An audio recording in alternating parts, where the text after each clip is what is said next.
All right, good morning. Oh, man. I had such high hopes because I felt actually pretty good this morning. And then, maybe by the time the week is over, I'll be back. Be perfectly ready to go.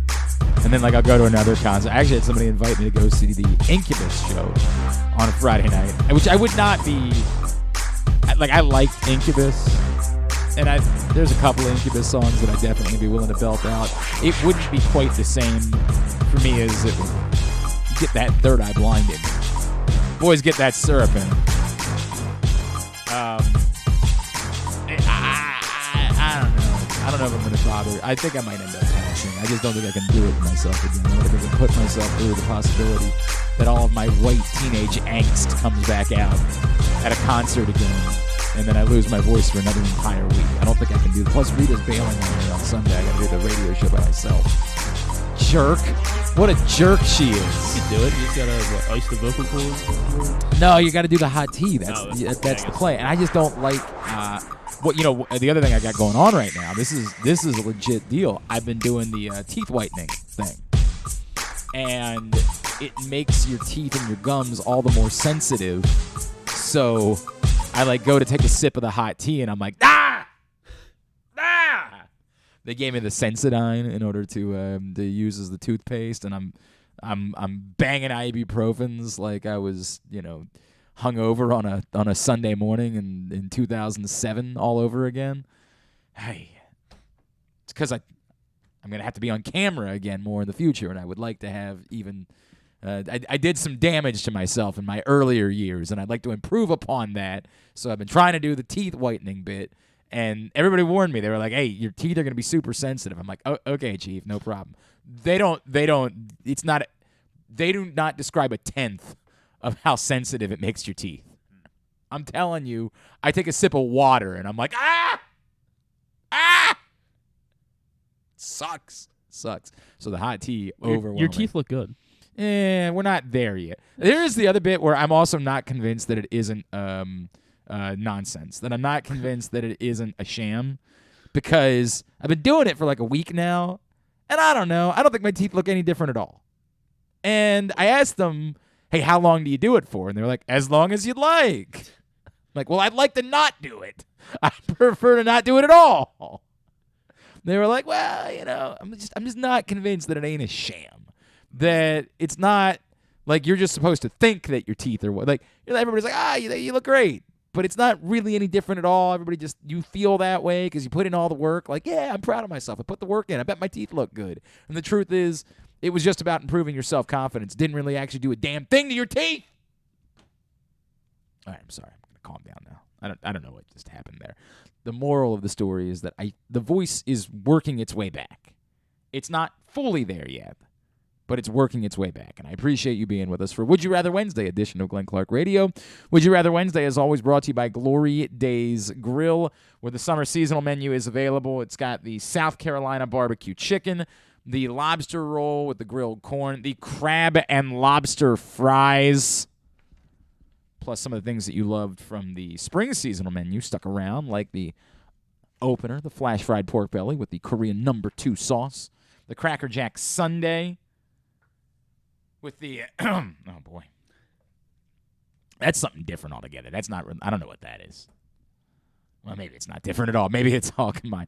The Cracker Jack sundae with the waffle ice cream and Cracker Jacks.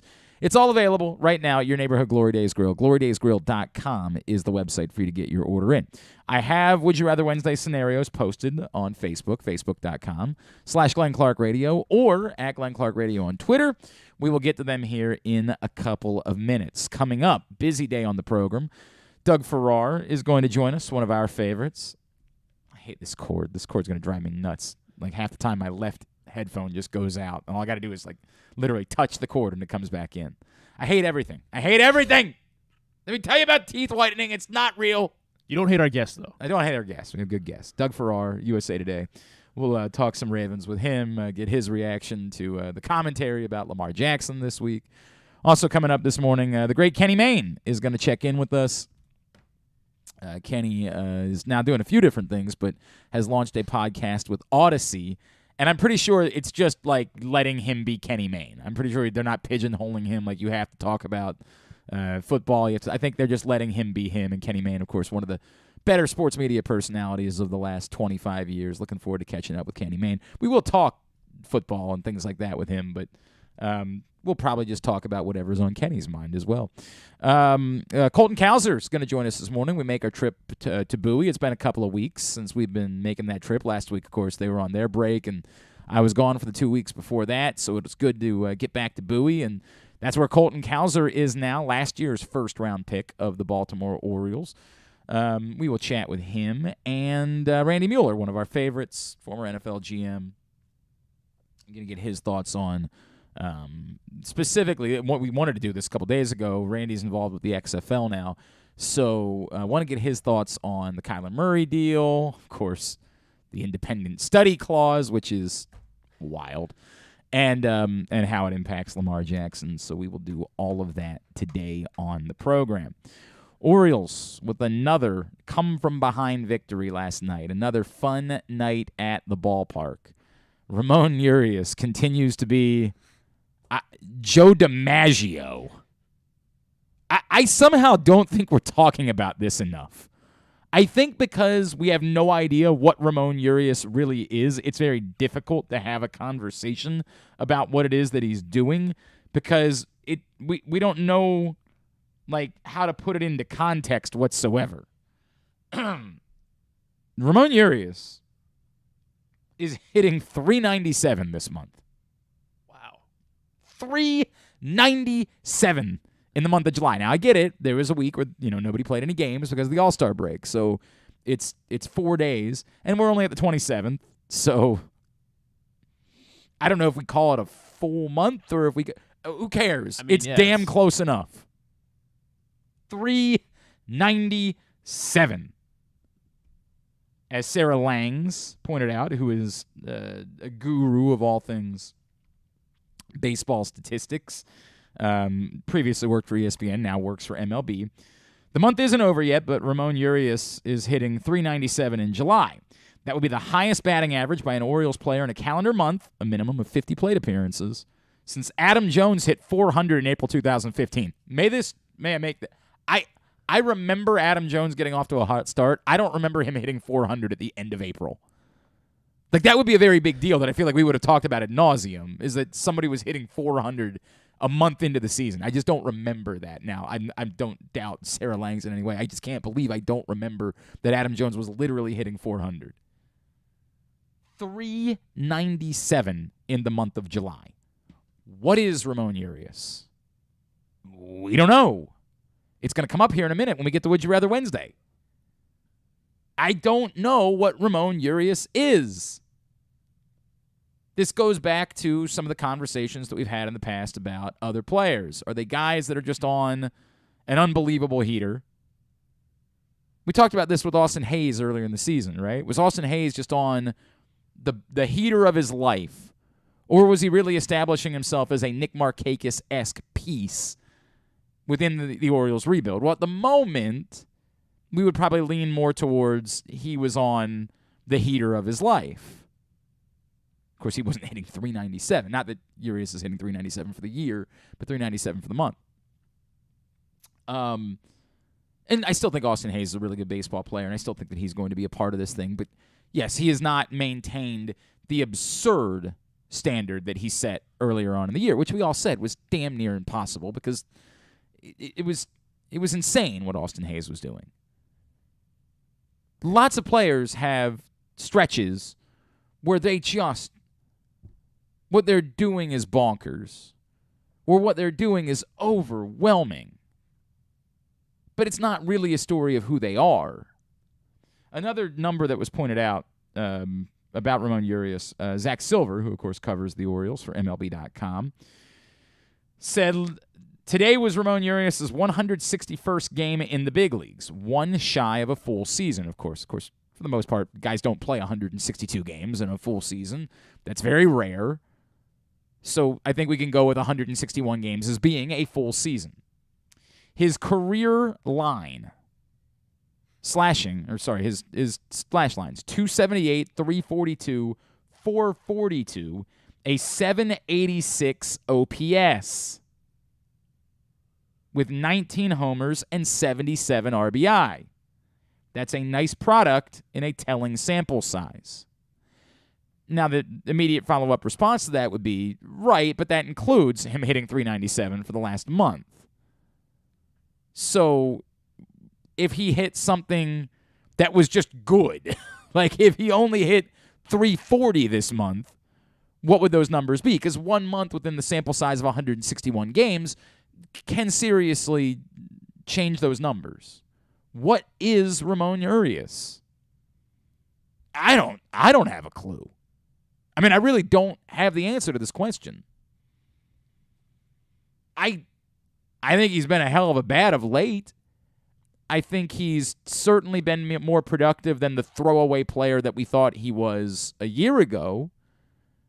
But with some of the infielders that are coming, and with all of the various skills that Jorge Mateo brings to the table, is he a definitive part of the plans for the next few years? I don't know. I really don't. And it doesn't mean I'm not enjoying this. I am really enjoying this. And my God, did he smack that ball last night. Holy hell. I have no clue what Ramon Urias is, big picture within this Orioles rebuild. And that maybe is the most difficult part about everything that's going on with this Orioles team. I don't know what that thing is, but I need you to do something about it. All right, I'll get on it. Okay.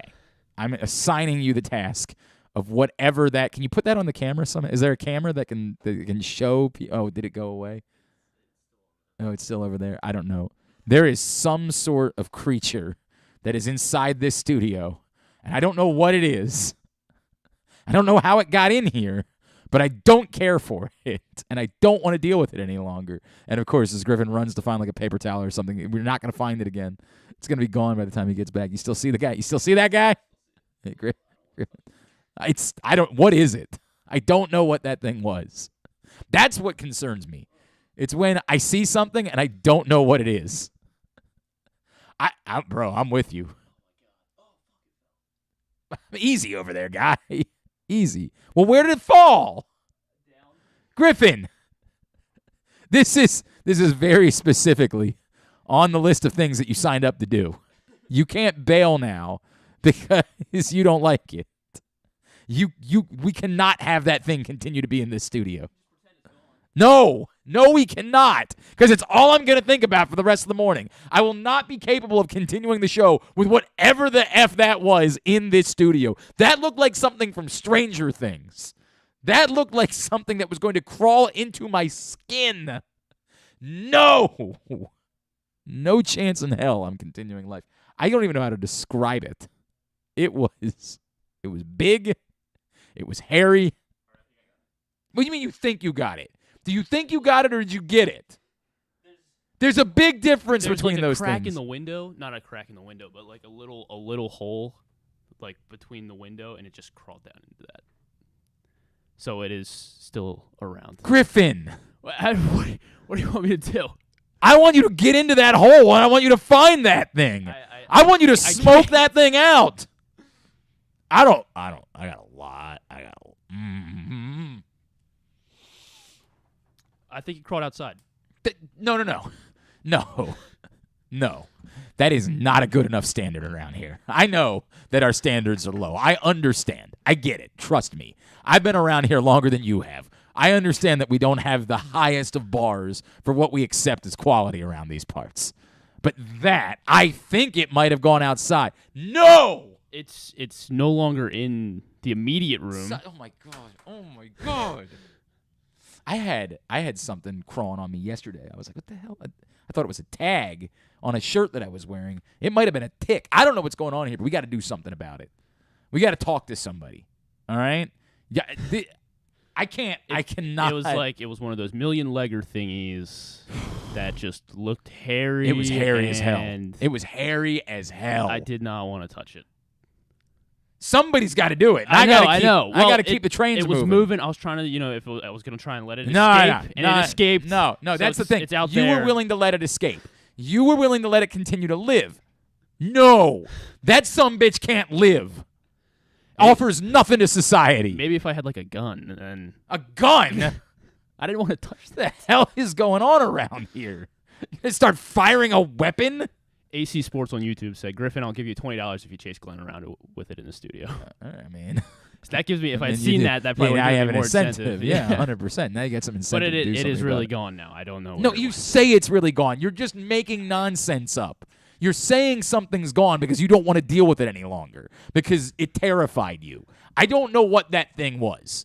I know it's hairier than any, I don't know what you call it. It's not an insect. It was a creature. It's hairier than any creature I've ever seen. It was hairier than Griffin. That thing could have gone into pornography. I don't know what I was talking, Ramon Urias or something. I don't even remember what I was talking about. Insanity of what just occurred in this studio. And we didn't even get a picture of it. I can't even share it with people. I think I found it. It's called a house centipede. No, it's not. And people call it Harry Marys. What? There's no way that thing was a centipede. Really? Well, they just call it house centipedes. I don't know what the Latin name for it is. No, it did kind of look like that thing. The first thing that comes up when you search house centipede. Here's why you should never kill a house centipede. Before you squish that creepy centipede, find out why it actually might be a useful house guest. No. Not a chance. Not a chance in hell. And ours was bigger than this guy. Oh my God, that was one of the biggest ones. I like sometimes see them because I live, out in Carroll County. Yeah. So I see those. I've seen those before. I live on a farm. I see a lot of things. You've never seen that before? I don't think I've seen that guy. But so I've seen them before. That was definitely one of the biggest ones I've ever seen. It can be a little discomforting, to say the least, when you see a house centipede crawling its way through your house, looking to hide under the baseboard molding or making a run for the kitchen cabinets. Get to the point. God, I hate these things. Get to the point. God damn. They aren't easy to catch either. The typical house centipedes have 15 pairs of legs and can travel 1.3 feet per second, which is This thing could be on me now. You jerk. Well, I think I dealt with it. I don't see it, so out of sight, out of mind. That's how I try to keep it. When that thing's in my pants, well, I mean, I'm suing you. You know the thing that it's like, you're always within, they say you're always within like 3 feet or 6 feet of a spider at all times or something. And you probably eat spiders at night. I don't. That's same fine. thing. Same deal. No, same it's not that, Griffin. It's not that at all. Despite their speed, when you see one, you might be tempted to catch up on it and squash it with your shoe. However, you might want to hold off on killing that centipede. Shut up! God, get to the point. I hate you, family handyman. God. Not only are house centipedes killing the bugs you really don't want in your house, they also don't create any nests or webs. I don't want that in my house. What are you talking about? God, I hate everything. What were we doing? Whatever it was, I can't go back to it. Did we finish talking about our guests? Yeah, we talked about all the guests. No, we did that. We were talking about Ramon Urias. I can't do it. God, it was unnerving. I don't know how people work in these circumstances. Whatever that thing was, I swear to God, it's the hairiest thing I've ever seen in my life. Hairiest thing. It's hairier than a bat. If that thing pops up again, I want to make this abundantly clear. Your job is on the line. Okay. All right? I like you. All right? But I'm pretty sure I can talk Carson Weekly out of going back to college. The hell's college going to do for a guy like him? All right? Look at him. He's a strapping young man. He's fine. All right? Your job is at stake. The next time that thing shows up, I'm hoping if it doesn't you don't show get that son of a bitch, we are. By the way, I'm out. I see that thing again, and you don't take care of it, you can call Doug Farrar and Kenny Mayne and all of them and say, sorry, deuces. I'm gone. And by the way, I might leave the company. Okay.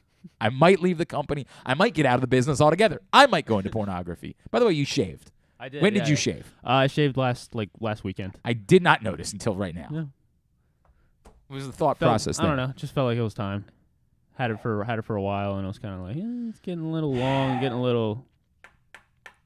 interesting. Sorry. Didn't want to look like that thing. I don't mean to bring the show to a screeching halt. I really don't. Not that we were doing anything that painfully important beforehand. But I don't mean to bring this show to a screeching halt. What I know is that if any of you had been sitting in my seat looking at that thing, you would have reacted the exact same way. And you wouldn't have been willing. You wouldn't have wanted to touch it. Nobody just said like me. Nobody said you have to want to. I don't care about your want to, Griffin. This isn't about your desires. This is about your job. I was getting ready to do it, and then for some reason, I knew I was probably getting ready to kill it, and it jumped off. You think Rob Long's got to kill his own bugs? You think he sends somebody else in? Hey, get in here! God. I was just saying something about something. I don't remember what it was.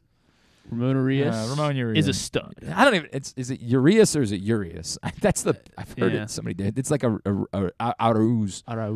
Urias. I think it's Urias. Just say it quick so people don't. Right, I know that is the best way to go about doing it. I don't know. I don't have the answer. It's incredible what he's doing right now. It's truly incredible, and it happens to coincide with the fact that the Orioles are playing the best baseball they played in like forever, back over 500, and yes, out of last place, which we all get quite a kick out of, particularly because it moves the Red Sox into last place. And you guys suck. God, what kind of losers are in last place? Jerks. Oh, man, could you even imagine what it must feel like to be them? A once proud franchise, now sitting in last place. God, you're pathetic. Anyway, I still don't know what this means moving towards the 31st. I don't have those answers. And I do wonder, at least a little bit, if the Orioles do. I really do. I wonder if, as I said, I thought this was a big series. Well, what we know for sure is they're not going to lose it. I don't know what's going to happen over the next 2 nights, or tonight and tomorrow afternoon, but I know they're not going to lose this series. So they are going to at least tread water at the worst in this stretch of 7 games that we had looked at against 2 playoff teams. They are going to be at worst 3-4 in those games. They might be 4-3, 5-2 during that stretch of 7 games. I would think that would present the argument that they are capable of being competitive with the best teams in the American League. And if that's the case, don't you acknowledge that? I keep coming back to what like Robert Long was trying to say about being in a rebuild. I hear you, dude. I hear you. And I have continued to say that my priority is 2023. But at some point, what's in front of you is what's in front of you. And you can't deny what's in front of you. And no one has argued that you be reckless. And no point have I said, go out and dip your toes in the Juan Soto market, or you be the team that tries to acquire something else. I still think that your prospects are more valuable here than they are as trade pieces, at least for now. Now, I might change my mind about that, specifically in terms of trying to get pitching this offseason. And maybe somebody would say in response, well, if you're willing to trade prospects for pitching in the offseason, if there's pitching available now, why wouldn't you just do it now? And I don't think I would have a great response to that. I wouldn't be looking to acquire anything that was a rental, for sure. There's no world in which I would be okay with that. But if certain pitching was available and, the price was right, I wouldn't be hell-bent against it. I'm just not suggesting it's what they should do. My simple thought is, don't trade away from this group. My buddy Pete Medhurst from the Team 980 down in D.C. and the play-by-play voice of Navy Athletics, he said I made a joke that people seem to enjoy. It was not all that thoughtful. It was not exactly a brilliant joke, but that's the way social media works. Sometimes the dumbest things you say are the things that end up getting traction. My joke was Trey Mancini loves the Orioles so much that he's sabotaging his trade value, and I have to respect that. Of course, Trey Mancini, who did end up getting a sac fly last night at a very productive at-bat to add an insurance run late in the game, but continues to be mired in quite the ofer. Pete Medhurst said back, contending is never guaranteed. Keep him and see if you get there this year. And that's kind of the point that I've been making. I don't know if Pete realizes that's the point that I've been making. The point that I've been making is, and again, I continue to go back to, if somebody's willing to offer you something ridiculous for Trey Mancini, okay, like, talk about it. But as badly as I want this rebuild to work, and I want the Orioles to build a World Series contender in 3 years, I don't know what's going to happen next year. Remember, the 2012 Orioles, a year later, weren't in the playoffs. Now, I get it, by 2014 they were back. And this goes back to, I'm not trying to tell you to get rid of anything. Continue to see this through. But I can't deny what's going on right now either. I can't say, well, hey, the plan was the plan. We can't throw our arms up now. Again, I guess the Orioles could lose their next 5 games, and then we'd feel differently come Tuesday at that point. But I would think that this at least has to impact the conversations that are occurring within the warehouse. Whether it impacts the actual decisions that are made, to be determined. But I would think that this has to at least have an impact on those conversations.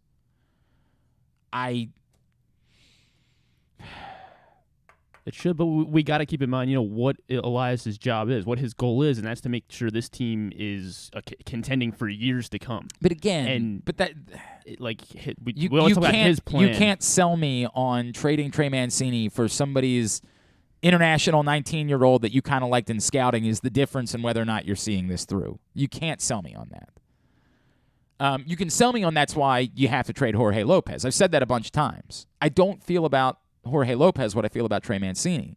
I like Jorge Lopez, and maybe Jorge Lopez could be this team's closer for the next 3 to 4 years, but the way this tends to work in baseball is that someone who becomes sort of a rock star closer tends to not be that guy for all that long. They tend to have a very short shelf life. But if we can have him for 2 years, be that guy. Maybe, but if what you can get in return is something that can alter your organization in some sort of way, then that's where I default back to what you say about Mike Elias and what his job is. What Mike Elias' job is yes, to try to ultimately build a World Series winner. And if you can trade for assets that will help get you closer to that World Series winner, and you're super confident in what you've seen and looking in the numbers and your data that you've done, that Felix Bautista is just as capable of being a high-level closer for the next couple of years, bully, man. I'm on board. But again, it's because you're getting a lot back. The trade for the sake of the trade thing is what you do 4 years ago. You do that 4 years ago because you got to get whatever you can get because you are ripping it down to the studs. This isn't that, and it shouldn't be that. And I would like to think that when you have an opportunity to contend, and they do, reality be damned. On paper be damned. They're 49-48. We can't ignore it. We can't pretend like it's not happening because it's inconvenient. You've got an opportunity to do something. The idea of just trading for the sake of trading when that's going on is antithetical to the concept of why sports exist.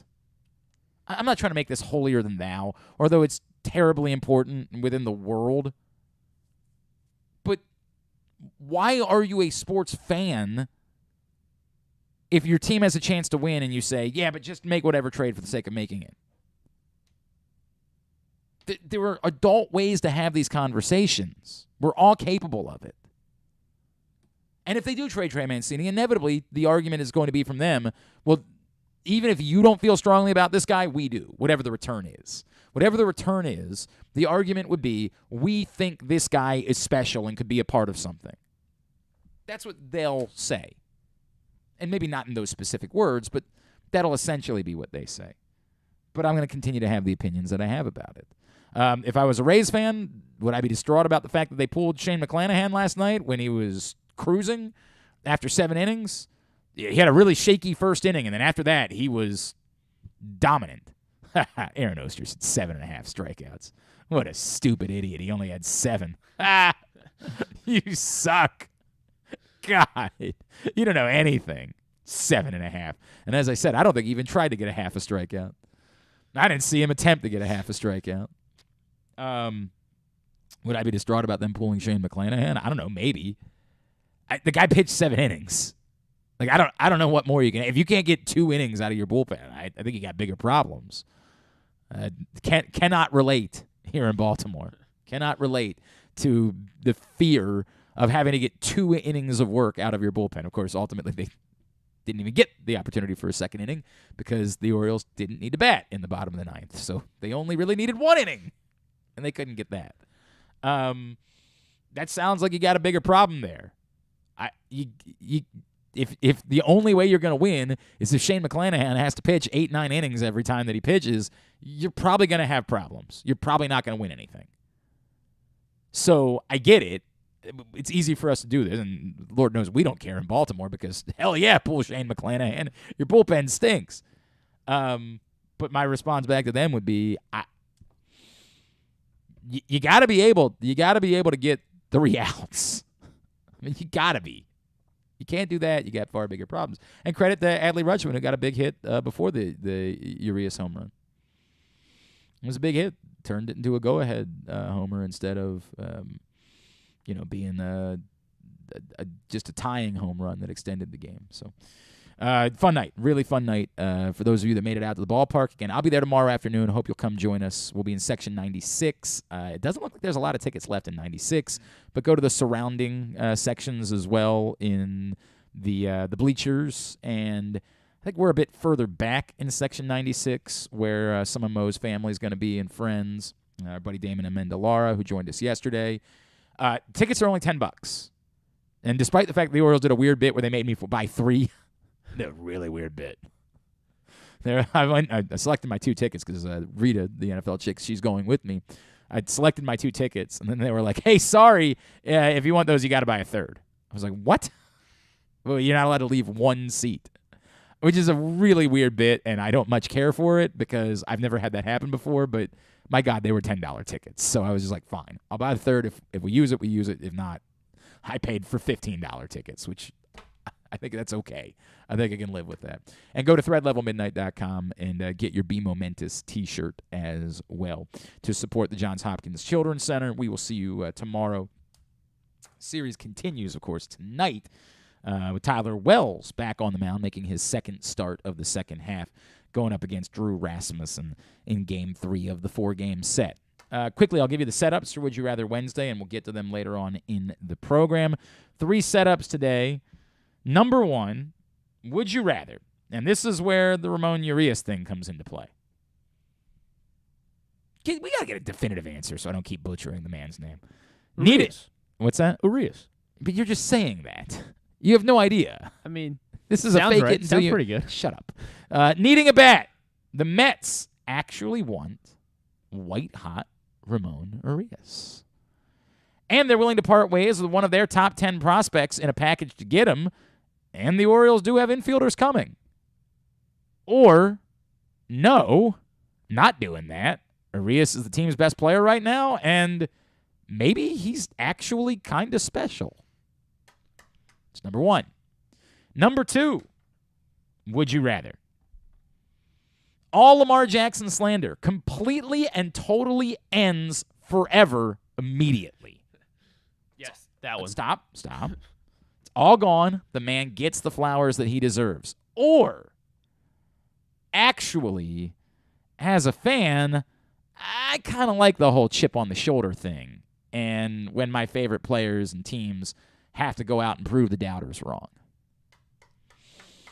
I know you guys exist. And number 3, would you rather? Do you know who Channing Crowder is?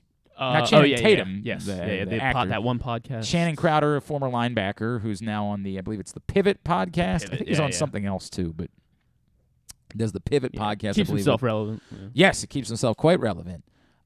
He's made some wild admissions recently. With that in mind, would you rather, Mike, much like last week, you're single again. So sorry. Well, you're single anyway. And you meet someone. They're a 10. They're amazing. They're incredible. But you get a little bit into the relationship and you find out that either A, they want you to role play where you're a cat and they're a crazy cat lady. Which is, yes, an admission that Channing Crowder made that he and his wife do, where he literally goes to their back porch and gets on all fours and pretends to be a stray cat that's being taken in by his wife, who's role-playing as a crazy cat lady. I thought it was going to be the nudist colony one that he was talking about. Or, oh, that's the... don't read ahead, Griffin. Okay, sorry. Or, Jesus, this guy. I didn't know. Same scenario. You're single. You meet someone. They're a 10. You get into the relationship, and you find out that they require you to go with them every vacation at least once a year to a nudist colony. Which is also something that Channing Crowder recently admitted he and his wife do. That's where they take their vacations. They're not swingers, he says. They don't get down.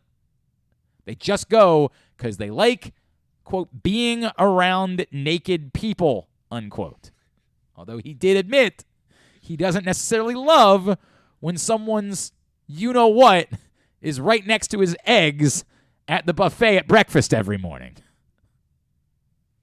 So you meet someone, they're great, they're a 10. But either you got to role play as a cat with them, or you got to go to a nudist colony on vacation at least once a year. Those are your scenarios. At Glenn Clark Radio on Twitter, Facebook.com/Glenn Clark Radio. It's all brought to you by Glory Days Grill. And someone is getting hooked up with another $25 gift card to Glory Days Grill just for participating. Today's show is also brought to you by the Stan the Fan Variety Hour. Tomorrow night, Stan the Fan Gary Stein will be joined by Maryland football coach Mike Loxley, who was out at Big Ten Media Days this week, getting ready for the start of the season. That'll be available tomorrow night, Facebook.com/PressBoxSports. If you miss it live, you can watch it PressBoxOnline.com/video or YouTube.com/PressBoxOnline. Let's talk some Ravens, some Lamar Jackson. Doug Farrar from USA Today joins us next. It's Glenn Clark Radio.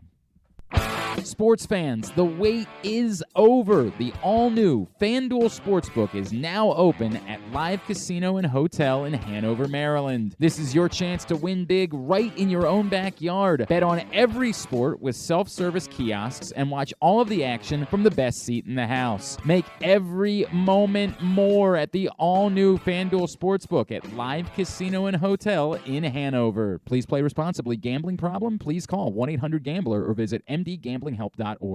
Hey, O's fans, get to Oriole Park early on Friday, August 5th at 7:05 when the first 20,000 fans 15 and over will receive a Cedric Mullins 30-30 Club bobblehead presented by Masson. Celebrate Cedric Mullins' historic 2021 season when he became the first player in Orioles history to join the 30-30 Club with 30 home runs and 30 stolen bases. Tickets start as low as $15. What better way to cheer on the Silver Slugger than at the ballpark that forever changed baseball? Buy tickets at Orioles.com/tickets.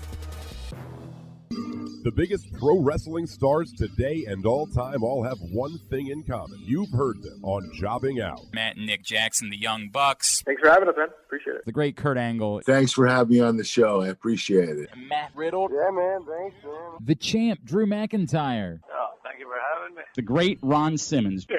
Keith Lee. Appreciate you guys having me, man. Bill Goldberg. My pleasure. Charlotte. Thank you so much for having me. Mick Foley is with us. This is the greatest name for a wrestling show I've ever heard. MJF. I'm glad you're happy I'm on this show because I'm freaking miserable. Le champion. Chris Jericho. Le champion. AJ, Aaron, Brandon, and Glenn are talking pro wrestling every week on Jobbing Out. Find it at PressBoxOnline.com/radio, iTunes, and SoundCloud.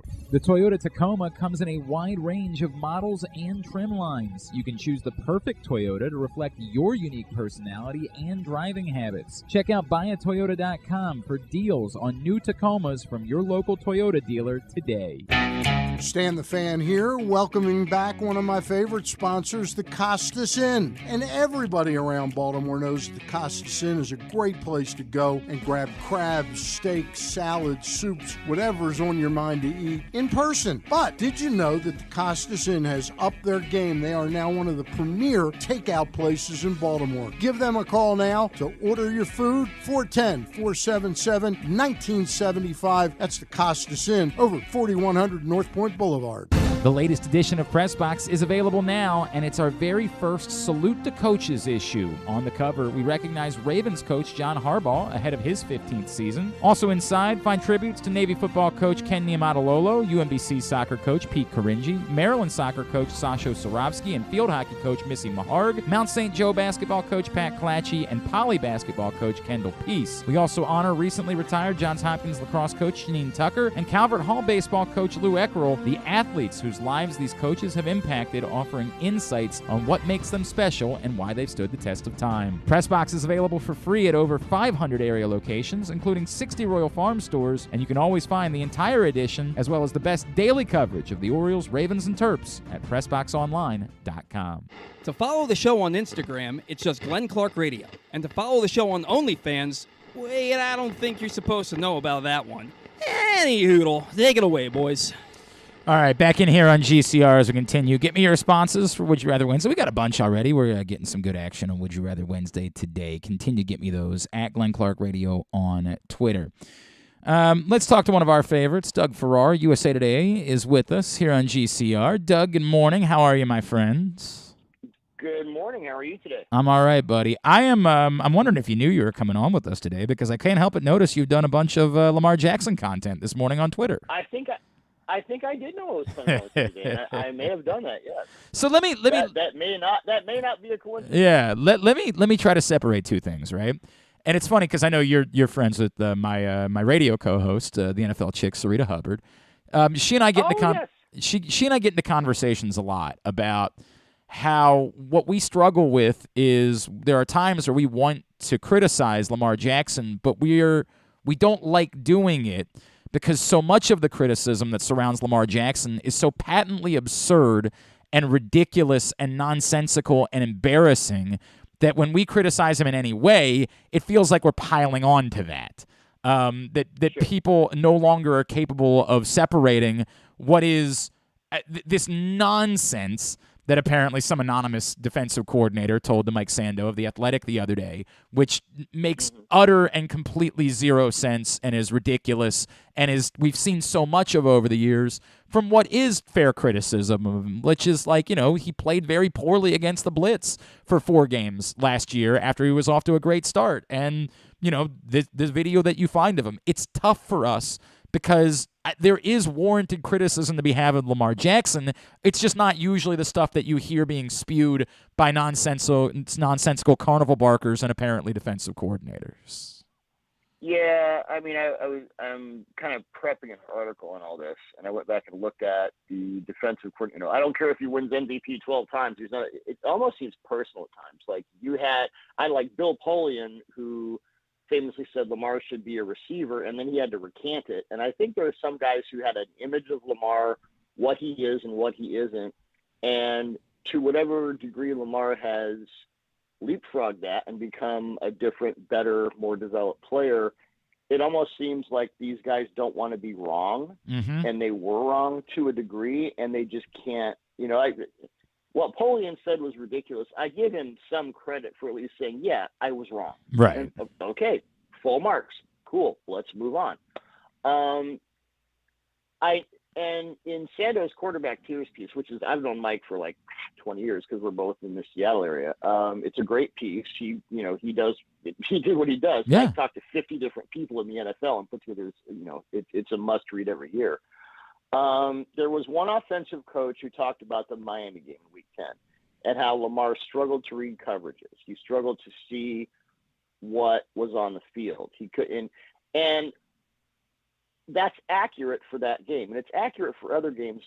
But what I wish the offensive coach would have said is Miami brought defensive back blitzes out of cover 0, which is no deep safety, man across the board.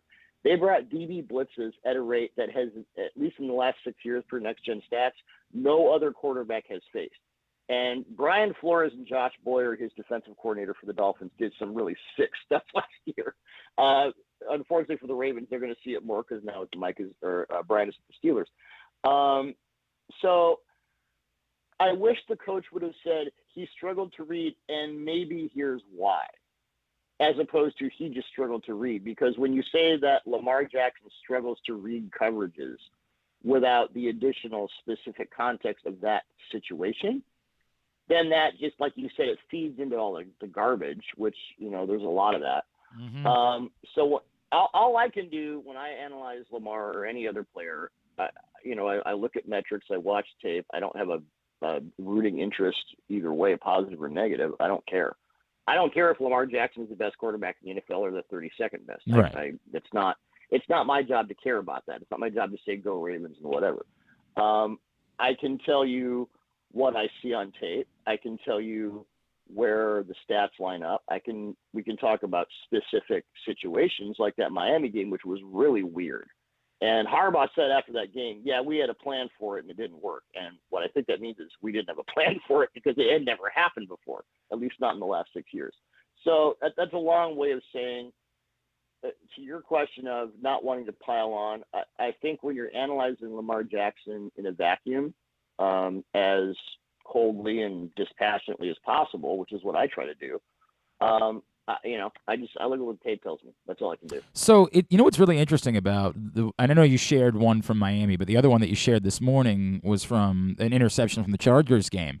What's wild to me, Doug, and this is the only area where I worry about how the criticism has impacted Lamar. When I watch that play, what's screaming out at me is, why haven't you started? No, I'm saying why haven't you started running yet? Like what are we doing here? And this is what, and I don't want to, when I say concerns me, again, I am, because of what we do. I'm a kid that grew up in Baltimore, and so I like the Ravens. But again, my job requires me to be a little bit, disconnected in that way. But I still, it's better for business when the Ravens win, and I want that.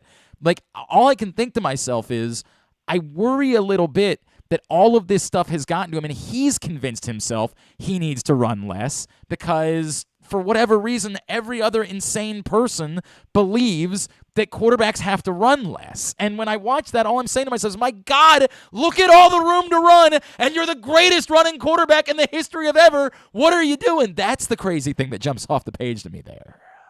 Well, on that intermediate crosser, the in cut, the receiver, I don't know if that was Brown. I don't remember. I'm not in front of me, but it was you had the slot receiver carrying the vertical, and then the outside receiver comes in on the in cut, and he is wide ass open. I mean, he's got 5 yards of cow pasture all around him.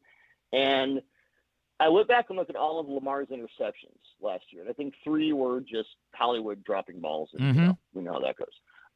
There's some of that, but and I don't know what's been discussed in the building. I know Greg Roman was in San Francisco when Harbaugh, the other Harbaugh, Jim Harbaugh, wanted Colin Kaepernick to run less. Roman was in the room for all those meetings, and I don't know if Roman is telling Lamar that. I don't know if John Harbaugh is telling Lamar that. I don't know if Lamar is telling Lamar that. It's in his head. I can't speak to it because I haven't, there hasn't been Lamar saying to me, hey, this is why I did it. Or I can't read a transcript and go, yeah, it's this. I know he had injuries last year.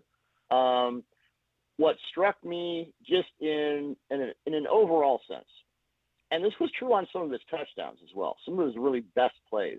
I put up that touchdown against the Dolphins, where he just feathered that thing into Andrews over the line. I mean, that was gorgeous.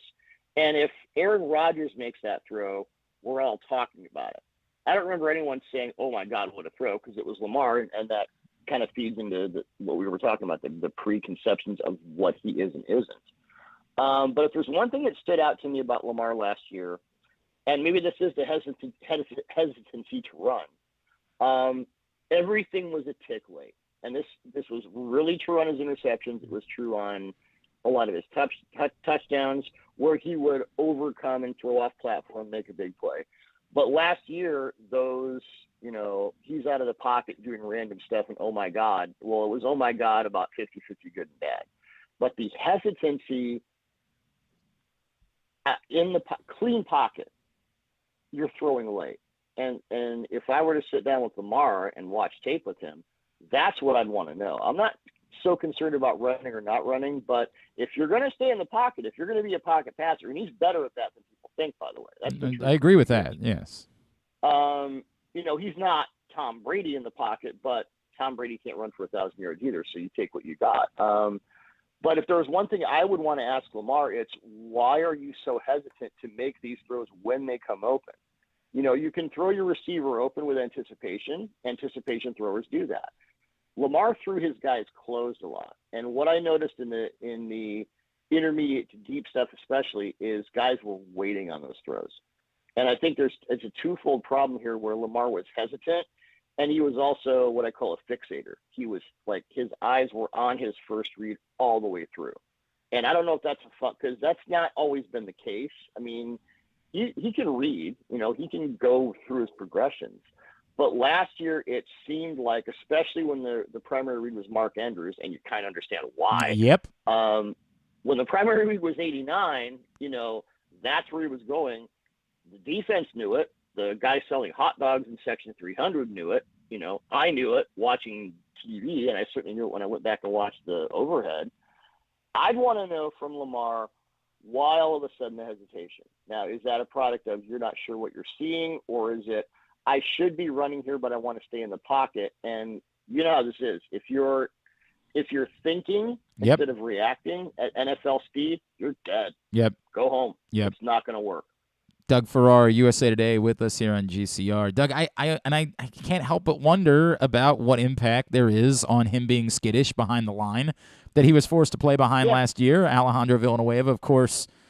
My God, what the hell thought process there was in the Ravens committing to that as being their plan, given what they knew with Ronnie Stanley. And then the part of it that we don't like to talk about, which is the part where, the receivers, the weapon situation ain't any better this year for Lamar. In fact, it's probably worse than it was a year ago. For as much as we can say, hey, Hollywood Brown dropped balls, he also caught a lot. And even he's gone. And I think the world of Rashad Bateman. I think he's a talent, but he's getting a good player. He's getting all the attention because where the hell else is the attention going to go? All the attention is going to Mark Andrews. We know that. Sure, that's fine. That's fine. The attention will definitely go to Mark Andrews. There's no doubt about that. But I do think that all of these things they play a role in this where who is it that he's throwing the ball to, and could you understand a little bit why maybe he's a bit hesitant sometimes to put the ball out there to some of these guys? I do understand that. I would say, and I was watching cut-ups of Lamar under pressure this morning, just put some stuff together and looked at that. And I think I don't have an exact rate of it. What is the line's fault? What is Lamar's fault? I think Lamar got himself into trouble a lot. I would say ballpark, it's probably half and half. And there are quarterbacks who do that to themselves. Russell Wilson has always done that. There are other guys who are making second reaction throws and plays who also understand how to sort of get out of that. And, but Lamar, the interception against where Minka jumped up and got it against the Steelers. I mean, he's like, okay, TJ Watt has you step for step. You keep going back. You can't make that 40-yard bang-on throw into a compressed red zone when you're running backward off your own momentum. I mean, if you want to make one of those amazing Stafford or Mahomes crossbody, moving sideways throws, which Lamar can do, I mean, there still has to be some sort of mechanical consistency there. I think as far as the pressure, the line was not great. And I don't know what Ronnie Stanley's situation is, but he's one of the 5 best tackles in the NFL. You hope he comes back. The line was not great, but I think Lamar added a lot to that in a negative sense. The receivers, it's a problem. Greg Roman, quote unquote, not being able to scheme guys open. I've been railing against that for 2 years. Roman's not Bill Walsh, but he can scheme guys open. There's a lot of stuff Lamar doesn't hit. And I go back to that hesitancy. So coming into this season, we can talk about is he a top 10 this and why was he off this list and blah, blah, blah. Coming into this season, I think, and this works to throwing guys open, and mitigating a line that, that Linderbaum comes in, hopefully Stanley's healthy. All this helps a lot. Lamar has got to speed his process up. And that's to help the receivers, to help the coach, to help the line, and to help Lamar. But he's got to speed up the clock. If he doesn't do that, this season will look a lot like last season.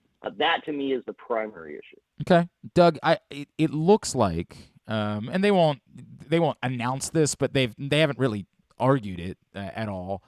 It looks like they're attempting to replicate 2019 this year, based on what they've done personnel-wise, and they've acquired 7 running backs this offseason, and then that seems low for them. Yeah, that's fair. That's fair.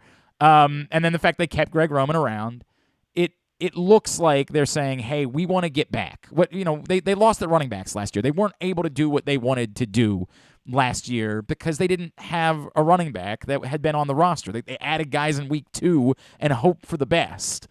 Well, they didn't have an offense. I mean, they didn't have running. They didn't have a secondary. There was a lot going on. But yeah, there was a lot going on. There's no doubt. But specifically in relation to how much they run and wanting to be that team that says, we're just going to do this, and we think you guys aren't ready for it. If that's what they're doing, do you think they're capable of replicating what they put together in 2019? Sure. Say what you want about Roman, and I'm higher on him than a lot of people, I guess.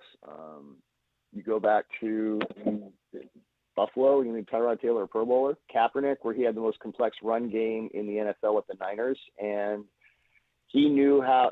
Greg Roman understands how to set up a run game to benefit his quarterbacks. That's, whether you like him or not, the stats and the tape don't lie. That's there.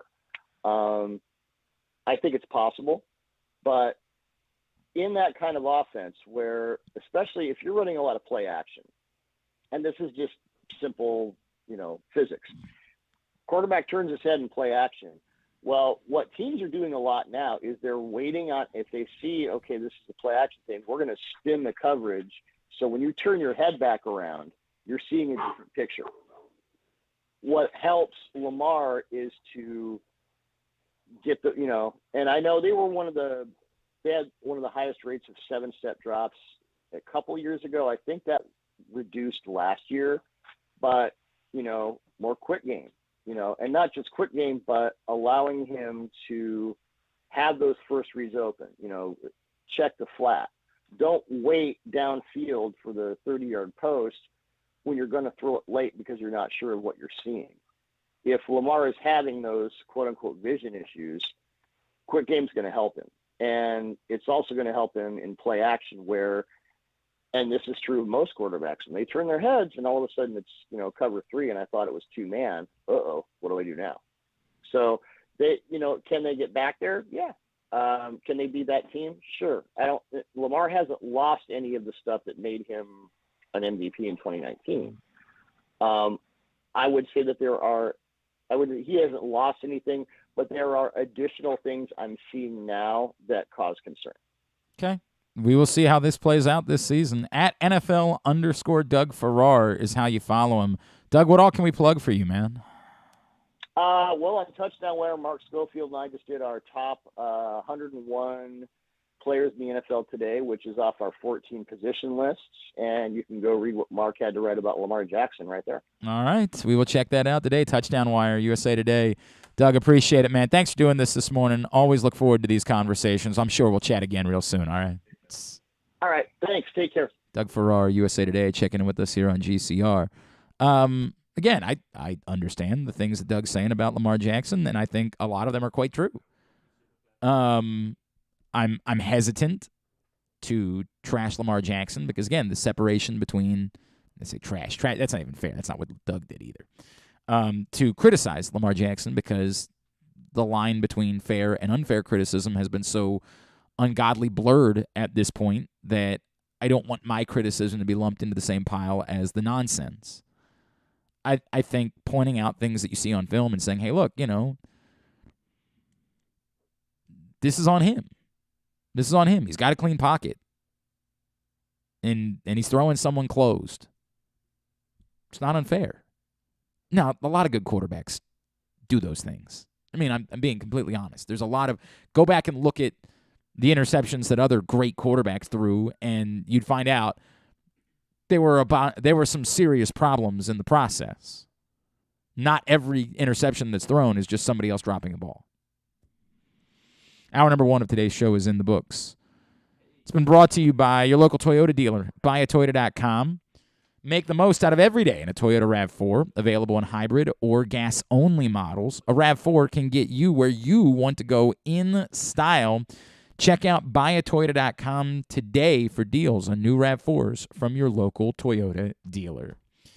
Man, I always enjoyed conversations with this guy over the years, whether it's football or horse racing or just whatever the hell's on his mind. And I think that's why it's great that he's moved into the podcast realm, because it's pretty clear he's just doing what it is that he wants to do now. And as all of us that are fans of his would say, that's a very good thing. He is a legendary sports media figure, Mr. Kenny Mayne, and he's back with us now here on GCR. Kenny, it's Glenn in Baltimore. It's always great to catch up with you, sir. Thank you for taking a couple of minutes for us this morning.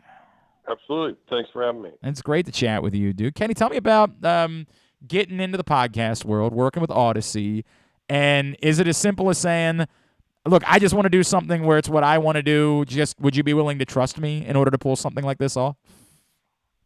Well, it kind of started the other way around. They wanted me to do something. We weren't quite sure what that might be. So we just kind of kept talking on and off. In the meantime, I started working with Caesars, doing commercials and promotions and whatnot for them. I just shot with the Mannings a few weeks ago. Just went to Del Mar for the opening and shoot some videos out there. And as time went on, it just made sense. I can't really tell you when, it happened or why it happened. It was more, all right, let's give this a try. So we made a list of people I thought, would likely say yes, or 75% and above, basically. And then, our long shot list. And between the two, we've, started the thing off. It's only been up for a month. So a lot of people are unaware. Obviously, there's so many choices out there of things to watch or listen to. And hopefully we break through and get a little bit of attention that people are watching or listening. On the other hand, even if it doesn't happen, it's been fun doing it. Right. Like, I truly enjoyed it way more than I ever expected, and excited to, see how far it goes. The podcast is Hey Mayne, and it is available through Audacy, wherever you get your podcasts. Kenny, I asked this, like you were someone who was trying things even when you were at ESPN, like more so than most personalities were doing at the time, just like trying something. Did you ever worry about something you were doing content-wise where like, I don't know if people are going to get this or be into this or if the company's going to understand it. Did you ever worry about that stuff, or were you able to just say, look, if I think what I'm doing is good, I don't really care what the reception's going to be from anybody else? I don't know if I took it to that extreme, but definitely we would do things, or the producers I worked with, and knowing it was, maybe a little avant-garde for what was happening otherwise there. But at the same time, there's all sorts of people. I mean, ESPN is such a big company, so many different personalities, all sorts of people kind of doing it their way. But yeah, I never doubted myself. Like I always bring up when people ask about something succeeding or failing. Remember the movie G-Force? And this is Barely. No offense to G-Force. Barely. No remember. offense to G-Force fans. I'm sure there are many. Oh, so many. But G-Force versus, say, Hurt Locker. Those two movies came out the same year. Hurt Locker, I think, won the Academy Award. Hurt Locker's audience nowhere near G-Force. You're not even close as far as numbers. My point is, just because something sells or is popular doesn't necessarily mean it's better than something that doesn't sell or isn't popular. But I do want to be G-Force. I don't want to be Hurt Locker in this case, if possible. But if we end up being Hurt Locker, we'll still know that we tried and we think it wasn't terrible. I'm blown. I got to be honest with you. I just lost a bet. I made a bet a week ago, $100 that no one would ever reference the movie G-Force on this program. So you just cost me $100. I'm sorry for that. I remember, and I know I've talked about it before with you. I remember you doing a bit with, we're horse racing people around here, and you would come on with us all the time around this. And you did this bit with Chip Woolley where you're just sort of sitting in a van, and it was so wonderful. And I just wondered if everybody else because so many casual people tune into the horse racing coverage. I always wondered what the reception to that bit was from everybody else, but like the people that care, I really loved it. What was the reception to the Chip Woolley bit over the years? I can't tell you that I remember any. I mean, the people around me all approved it and liked it, but again, that was in the horse race world.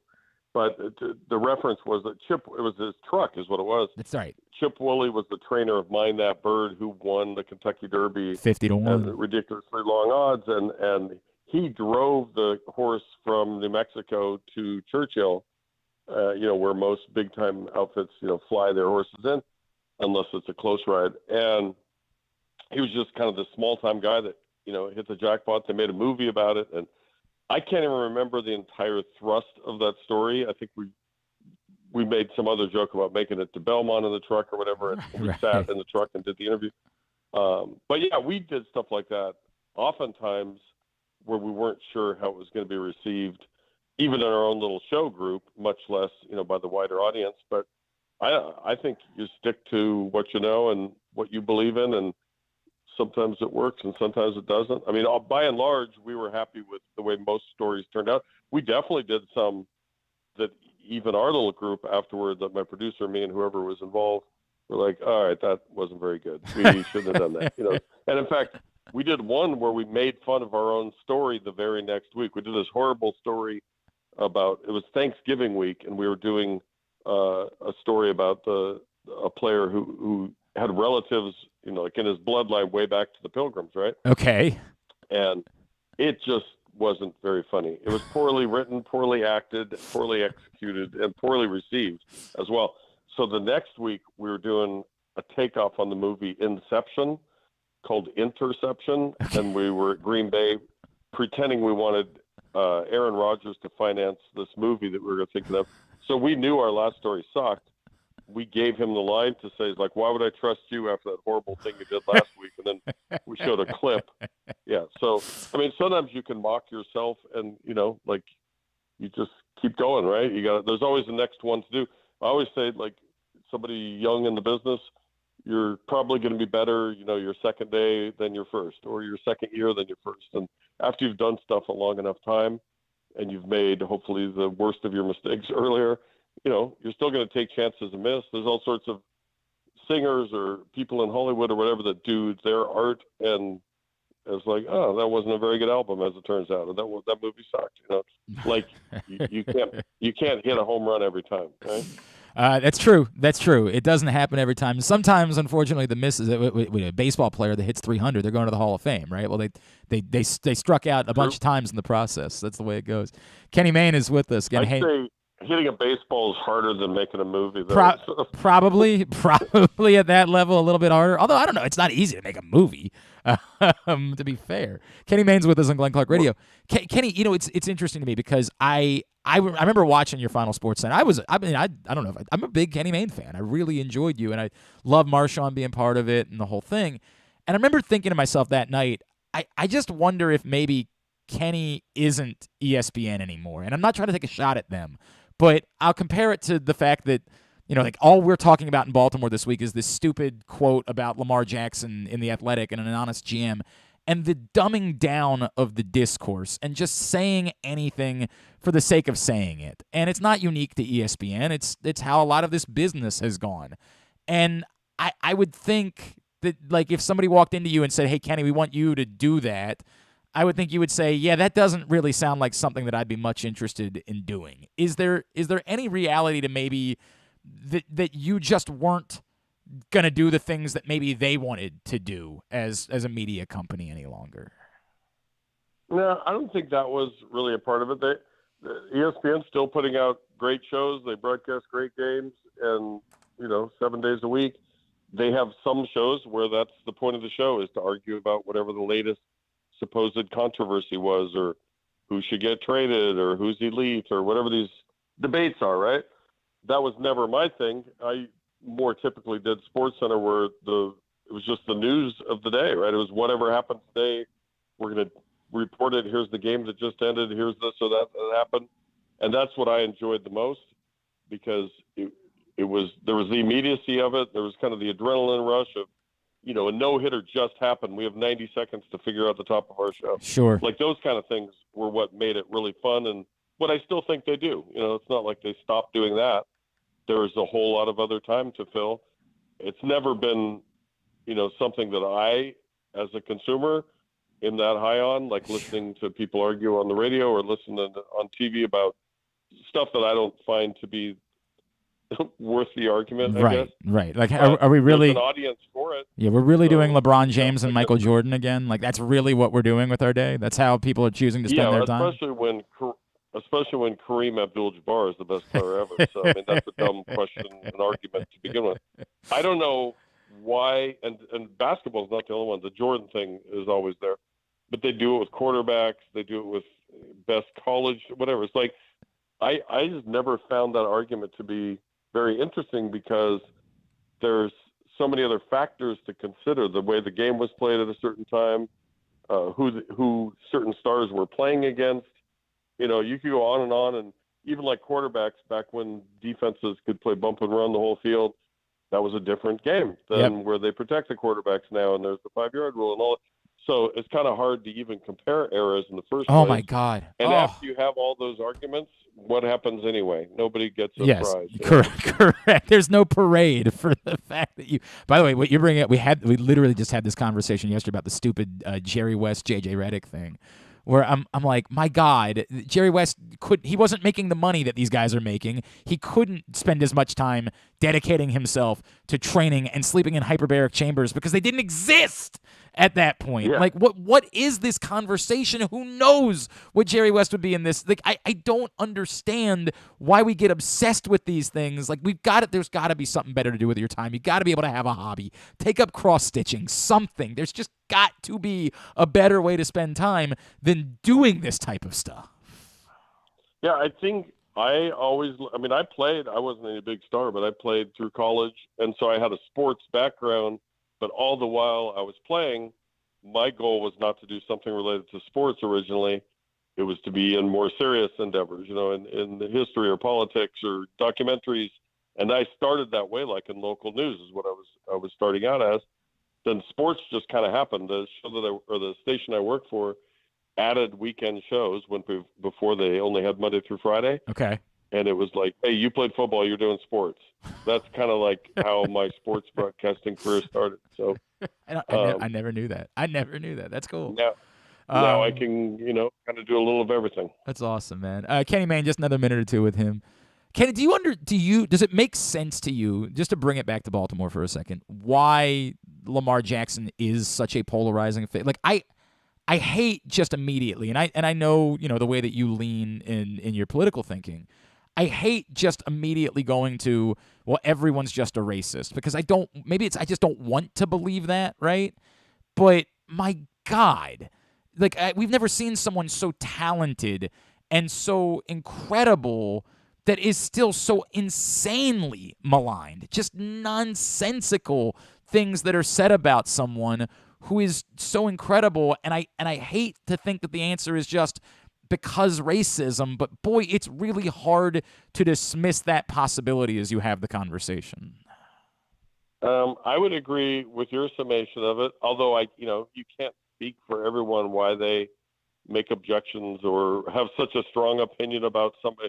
For one, going back to what we were just talking about, I'm still astounded that people even have such strong opinions about, especially things that don't even relate to them. Like, I'm sorry, God love, but I can't sit here and debate the Mets infield for very long, right? Like, right. It doesn't matter. God love the Mets fans who want to debate that for a while, but not me. But, that's the sort of farcical approach to it. But what you say is true. Like, if there was some study done, like a real true independent, no bias type study, and you were to, I would argue that the controversy that you're describing would be higher if the subject were a black quarterback than the white quarterbacks across the board. Yep. I don't know that that's 100% true, but I'm agreeing with your original premise that has to play into it to some degree. No, it has to. I don't know how else to describe it, right? I don't know. It's such an unreal phenomenon that you just come back to yourself. You're like, okay, I guess. And it's still, in my lifetime, I walked on at Washington. Warren Moon was the quarterback there, and then I went to JC and then UNLV eventually. Warren Moon had to go play in Canada, right? Right. They weren't going to give him the shake that he deserved. And that's just crazy. And then I play with Randall Cunningham in college. So, like, in 2 different camps, I've been with 2 of the best quarterbacks who just happened to be black. And it was just strange to watch it, like, in my lifetime, my playing lifetime, how that whole thing has changed, where there really was that type of criticism, unjustifiably so, just because they were black. Like, it was a thing that, oh, there are now black quarterbacks. Like, that's kind of crazy to look back, as old as I am, to know that, like, in my lifetime, in my playing lifetime, that sort of played itself out. You think it did. Right. There are so many players now, just based on skill to get in or don't get in, but yet that is still around, right? That's still a discussion, something you're bringing up as a premise for wondering why in the hell this is the case. He's Kenny Mayne. Quickly, you happy that it worked out with Baltimore keeping the Preakness, that, like, it didn't go down the road to Laurel Park? Like, do you feel like it would be a lesser event if it had gone somewhere else?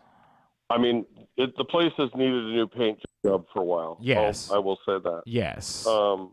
But I love coming to Baltimore. I always have. I love the people there. There's just, every town has its feel, and so I always have enjoyed. I haven't covered horse racing. I've just gone down there, for fun in more recent years. But yeah, I mean, should they throw some money at it and make the place a little nicer and fancier? Of course. That's easier to spend other people's money, of course. Right. But it's such a great event for the people, not just the whole town, but literally just the people in that very neighborhood, that at least for a couple days a year, there's a bunch of extra income that comes in for the restaurants, for people working the track, secondary stores, parking, the guys who walk people's stuff down the street in a shopping cart, like on and on and on. There are positive economic benefits to that very community where the Pimlico is, right? So I would have hated to see that loss just for those people, for starters. And like I say, Baltimore is a great race town, has great history, and I'm hopeful that it continues into the future and just gets better. At Kenny_Mayne on Twitter, and again, Hey Mayne is the podcast via Audacy. Anything else I can plug for you, sir? We have a Veterans Foundation. Let's get that out. I love that. So I ruined my ankle playing football way back when, and not to bore you with that whole story, but through several decades, I guess it is, many surgeries, and it just wasn't working. I basically have a self-fused ankle, so I can't do that much. But I found this device in Gig Harbor, Washington, and I got one and literally ran on day one with no pain on a treadmill. So after, crying for about 2 hours, I called my wife, and we both decided, let's do something, to show our gratitude, for this blessing. And we started a foundation called Run Freely. It's runfreely.org. And we raise money and get these on the legs of veterans who need them. So I lost count. I think we're in the high 30s of number of veterans who've been benefited by it. Had a lot of good support from different athletes and folks, who just putting out the word or sending money. Jamal Crawford's our biggest benefactor. And, we're just kind of going $1 at a time. So That's awesome. We just got one recently. Now we're raising money to get the next one out. The magic device, he calls it. And again, runfreely.org. Great. That's awesome, man. I was a Kenny Mayne fan already, but it just adds to what makes you such a special dude. Kenny, really enjoyed this, dude. Congratulations on the podcast. Would love to catch up again down the road. Thank you for taking the time for us this morning. I appreciate it. Thanks for having me. Kenny Mayne checking in with us here on GCR. Man, he's the best. I love that guy. All right. Boy, we are behind, but I got to try to squeeze in a break before we talk to Colton Cowser. So let's do that now. When we come back in, we'll go to Bowie. We'll chat with Colton Cowser. That's next. Glenn Clark Radio. Hey Birdland, join in on the fun and celebrate the 30th anniversary of Oriole Park at Camden Yards on Saturday, August 6th, as the O's take on the Pittsburgh Pirates at 5:05. The first 15,000 fans 15 and over will receive a 30th anniversary Oriole Park t-shirt. Then stay post-game for the Birdland Summer Music Series presented by Miller Lite I Love the 90s concert, featuring Drew Hill with a special performance by Cisco and Smash Mouth. Tickets start as low as $15 at Orioles.com/tickets. Sports fans, the wait is over. The all-new FanDuel Sportsbook is now open at Live Casino and Hotel in Hanover, Maryland. This is your chance to win big right in your own backyard. Bet on every sport with self-service kiosks and watch all of the action from the best seat in the house. Make every moment more at the all-new FanDuel Sportsbook at Live Casino and Hotel in Hanover. Please play responsibly. Gambling problem? Please call 1-800-GAMBLER or visit mdgamblinghelp.org. Get your tickets now for the premier high school lacrosse games of the year. The 17th annual All-America Lacrosse Boys and Girls Senior All-Star Games will be on Saturday, July 30th at Johns Hopkins historic Homewood Field. This is your chance to see the future lacrosse stars up close and in person as they showcase why they are the best in the country. Go to allamericalacrosse.com and get your tickets now. That first sip. That first bite. Start your day off right with a delicious breakfast at Royal Farms. Choose from a fantastic selection of fresh Royal Farms breakfast sandwiches and top it off with a rich hot cup of the freshest coffee in the world. At Royal Farms, breakfast is available day and night. It's the freshest breakfast in the world. Real fresh, real fast. Royal Farms. Summer is in full swing, and so is the summer seasonal menu at Glory Days Grill. Start with the opener, flash-fried pork belly with their popular Korean No. 2 sauce. And try their South Carolina barbecue chicken, or back by popular demand, the lobster roll with grilled corn. Also try the irresistible crab and lobster fries, or the very berry salad with chicken. And for dessert, the Cracker Jack sundae with a waffle, ice cream, and Cracker Jacks. This menu will be gone. Find out more and get your order in at glorydaysgrill.com. Glory Days Grill, great food, good sports. The 2022 baseball season is in full swing, and the future is brighter than ever for your Baltimore Orioles. I'm Paul Valley. And I'm Zach Goodman. And together we bring you the Bat Around every Saturday from 10 a.m. to noon with everything you need to know about the Orioles and baseball as a whole. From veterans like Cedric Mullins, Austin Hayes, and Ryan Mountcastle, to young stars like Adley Rutschman, Grayson Rodriguez, and DL Hall. We've got you covered for every game, every pitch, and every debut. You can watch us at youtube.com/PressBoxOnline and Facebook.com/PressBoxSports, or you can listen at PressBoxOnline.com/radio. So join us live on the Bat Around every Saturday from 10 a.m. to noon right here at PressBox Sports. It's statistically proven that the show sounds better if you're not wearing pants. Like me, right now. You're listening to Glenn Clark Radio. All right, back in here on GCR as we continue on a Wednesday edition of the program. It's time for us to make our weekly trip down to Bowie to chat with a member of the Baysox. Joining us now, Orioles first-round pick a year ago, and a man, I just want to go over these numbers with you. Since he got the call up to Bowie, 20 games, 65 at-bats, his slash lines, 308, 483, 631, for an OPS of 1,114. I hear that's good. He's Colton Cowser, and he's back with us here on GCR. Colton, it's Glenn. It's great to chat with you as always, man. Thank you for taking a couple of minutes for us. No, thank y'all for having me. I really appreciate it. Dude, what have you been eating for the last 3 weeks, and how do we make sure that you never eat anything else for breakfast, for example, ever again, to keep this up? That's a good question. Just kind of eating whatever I come by, I guess you could say. Maybe are you not the most superstitious type? Too specific. Are you a nothing too specific. Okay. Just just getting my meals in. Hey, That's all I man, can say. it's working. I know that much. It's supposed to be more difficult when you move up a level, right? Like, you're aware that it's not supposed to be easier when you jump up to AA. What is it? Like, what is going on? Can you define it? Or is this just sort of baseball? Like, hey, man, sometimes it's your week, whatever it is. Yeah, I think that it's, that is what's supposed to happen, and I think that it is. I think that it's definitely more challenging, but I also think that's baseball, and I think that it being my first full season, I think some things are starting to click when it comes to the approach and what I'm trying to do at the plate, and as of late they've just been clicking. The important question is, does it maybe have anything to do with finishing a 7,500 piece Lego Millennium Falcon? Does that like inspire confidence? Like if I can do this, then I can do anything. Yes and no. I definitely think that, building that I'm still not done with it. Oh, you're still okay.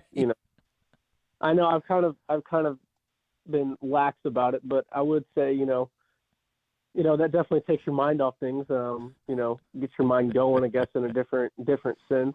Really brings out the creative side and takes your mind off the game of baseball. So I don't know. I know Gunner's been killing it as well. Joey Ortiz most recently built a Lego set as well, and he's been killing it. So who knows? There could be a connection. Wait, maybe so this is spreading, you're saying, that maybe other guys are seeing what it did for you, and now they're saying, I need to step up to the plate and do something similar. There might just be a correlation between, giant Lego Star Wars sets and success at the plate. No, I'm not gonna say it's it's not spreading just because I think that some people have been like, oh, you actually enjoy doing that. I'm like, yeah. And then I know Gunner as well. He's been building his, and it's I don't know. It's pretty interesting, I would say. But I know Joey just built a Lego set, and he's been killing it. So I think there's a correlation. All right, so you know how much attention this got during the course of the season. For you, is it more like you're into doing the Lego stuff, or is it more you're a Star Wars fan, and so it's something you can do to feed your Star Wars fandom? Oh, I think it's a little bit of both. I always love using my hands and building things. Okay. And I think Legos is a little bit less dangerous than actually doing some woodworking and stuff like I used to do. Wait. How much? Yeah. Wait. Stop. Woodworking. What were you doing? Yeah, just small little projects. Like if something needed to be built around the house or things like that. I've always been creative with my hands. That's awesome. Like to build things. What kind of stuff? What kind of stuff? Wait, give me some examples. What kind of stuff were you building? I was construction management major, so we built things for school. I built a couple, refurbished some chairs, I guess you could say, just for the backyard and stuff. That's dope. My buddy and I, we built a little gun case over COVID. That was fun. Some things here and there. Dude, you're legitimately what is it like to be talented? You can play baseball and you can build things with your hand. All I can do is talk about dumb sports. That's the only skill that I have. What's it like to be talented, man? I wouldn't say that. I think anyone can do it. I also built some cornhole boards. I like doing things like that. Those are fun to play with. That's dope, man. That's really cool. It gives my dad and I we do things together, and I enjoy it. That's really cool, Colton. I'm not making fun of it at all. I think it's incredibly cool. I think it's an awesome thing to do. Are you the type that needs to have a project like that when you're not playing baseball? Like just the way that you're fueled is like I've got to have something else to direct my juices towards. Oh, not necessarily. Like I said, I think if something needs to be done around the house, then I think that my dad and I always try to find a way to if we can do it ourselves, we'd rather do it ourselves than pay someone else to do it. I think that's kind of the way I was raised and the way I am. So I think that's just kind of how I am. I so desperately want to be like you. A couple years ago, I realized that I don't know how to change my own oil in my car. And so I was like hell-bent. Like, I'm going to do this. Like, I am changing my oil. And I'm literally walking out. I'm like, I'm getting jacked up. I've watched like YouTube videos, the whole thing. And then I searched specifically for the car that I had at the time, like how do you change your oil? And the first thing it says is, do not attempt to change your own oil. It's the most difficult car in the history of humanity to change your own oil. And I'm like, damn it. Yeah. This was my moment. That's interesting because like, I would say, I don't know how to change any oil or anything, but like earlier this year I had to change my own headlight out, did that. Yeah. It's just YouTube's a good friend. Plug some tires every once in a while. So I went to a concert. I went to a concert on Saturday night, and I lost my voice, which is very bad for what I do for a living, as you would imagine, Colton. And on Sunday, I had to do the radio show, and I was like, I need some hot tea, and I walk into the break room, and there's this machine that I've never seen before in my life. I'm like, how in the hell does this thing work? And all I did was just search it on YouTube. But when I was able to just make some hot tea, I felt so accomplished that I literally high-fived my radio partner. Like, man, I did something today. I accomplished something. I felt like I had overcome just because I watched a YouTube video and it taught me how to use a stupid machine. That's how low the bar is, by the way. I mean, hey, it's like baseball. You gotta take your small wins. There you go. You gotta run with them. There you build go. off of them. There you go. Going in the baseball thing, that's where you gotta take your small wins and build off of it. So, a little connection there. Colton Cowser's with us in the Bowie Baysox. Dude, you're a year into this now, and obviously the numbers are bonkers as you've made this jump. You're at the AA level. How good do you feel about the progress that you have made over the course of the last 12 months? Yeah, I'd actually like to think I'm actually, quite not like proud of myself, but I'm glad that, things have kind of come full circle, and, I've learned a whole lot this past year about myself and about this game, and I think that it's nice to finally see some production out of it. The beginning of the year was a little rough, or at least I wasn't to the expectation I would like to be. And so now it's like I kind of have a good routine. I have a good idea of what I'm trying to do at the plate against certain arms, and going out there and executing a plan, and it's been a lot of fun. You've got 25 doubles on the season. A lot of people would say, hey, in early in someone's career, you watch, those doubles are going to turn into home runs, and as you move a few years down the road, it's going to really improve those home run totals. Do you feel like you're the type that, like, you're coming into your power, and that those numbers, those home run numbers, are going to go up in the next couple of years as those doubles start turning into home runs? Yeah, I'm not necessarily gonna say that. I'm not gonna, I think power is something that, like, it comes over time, and I'm not gonna force my hand on it. I'm not gonna try to do too much. Sure. Because that's something I think I was trying to do at the beginning of the year. I was trying to do too much, and it kind of threw the whole approach out of whack. So, I think over time, as you continue to play baseball, as crazy as it sounds, I've played my whole life, but I think that, those things are going to come just the longer you play. So, yeah, I'll leave that at that. I understand that, and I like that. I think that, just do what it is that you're doing. It's working, man. Like, there's no doubt about that. The general feel, like, in this organization, you arrived, and this was a team that was well on their way to having another number 1 overall pick a year ago. Now at the top, it's a team that's in the thick of a playoff race, and there's a bunch of you guys that are still coming in the coming years. Can you describe what the feeling is like throughout this organization right now, and the excitement that exists about what's going on here? Yeah, it's pretty exciting. I think that it starts from the top, and I think what they're doing at the big league level is really impressive right now. And I think that it definitely sends little shockwaves through the minor leagues and through the system, when it comes to development and things like that. So it's really exciting. I think are you feeling it from the fans? Like, do you feel that when you go out to the ballpark, where, like, there is something special that's going on here? Yeah, I mean, you notice that there's more people at the Orioles games now, and I feel like that is starting to trickle down throughout the minor leagues. I feel like we're getting, some good crowds out there, and I know, even if it's just like a Tuesday night or whatnot, I feel like we do have some good crowds.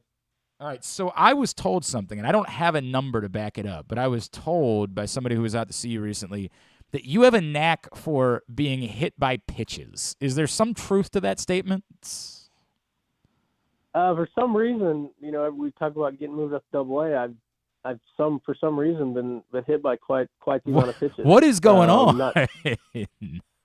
I know my freshman year of college, I got hit quite a bit, so I'm not sure. I mean, I'm not proud of the plate or anything by any means. I don't know. It's it just kind of happens. It's just sort of one of these weird things. I know it. I mean, look, getting on first base helps. Like, it doesn't hurt your on base percentage. I know that much. But, like, how do you react when are you pissed off, or are you the type that's like, hey man, I'm happy to go stand on first base? Like, what's the reaction for you when that happens? Yeah, anytime you get on base, it's a good thing. for me, the goal is to get on base 2 times a game, and that helps me check half that goal. Especially if it's 2 strikes or something, and I get hit with like a back foot slider or something. I mean, that's a free base. You gotta take that. Right. You always just want to say thank you, like, hey, dude, appreciate it. You bailed me out on that one. Thank you. It absolutely helps in the process. There's no doubt about that. Colton, so give me just one other thing. So we mentioned the Star Wars, but what else? What else are you spending? You got a little bit of time off last week. How'd you spend that time when you get a Monday off? What's an off day look like for you these days? Off day, yeah. Off days are, they're fun. You got to take them whenever you get them, and we have it every Monday. So I'm trying to think what I did last Monday. We got back. I think I slept in a little bit, and then went to dinner with some of the guys. Hung out, made some phone calls back home, and then just kind of hung out. All right. Are you a video gamer at all? I am, but it's actually crazy. I haven't hooked up my system since we got back. We got back from a road trip, and it's just kind of been sitting in the backpack. But just when it comes to our schedule and stuff, we get back. I'm just kind of You're tired. I get it. I just end up going to sleep. All right. What about golf? Are you a golfer? That is one thing that everyone loves to do on Mondays. I know there was quite the amount of guys that went out to golf this past Monday. I was just going to get in the cart and go drive around a little bit, but I ended up not doing that. So you like hanging out, but you don't like actually playing? Yeah, I just like being around the guys. I get that. I think that you go back on that one we talked about, the organization. I feel like the whole organization has a great vibe to it. I don't know why I said vibe, but everyone has a great relationship. I feel like there's a lot of great dudes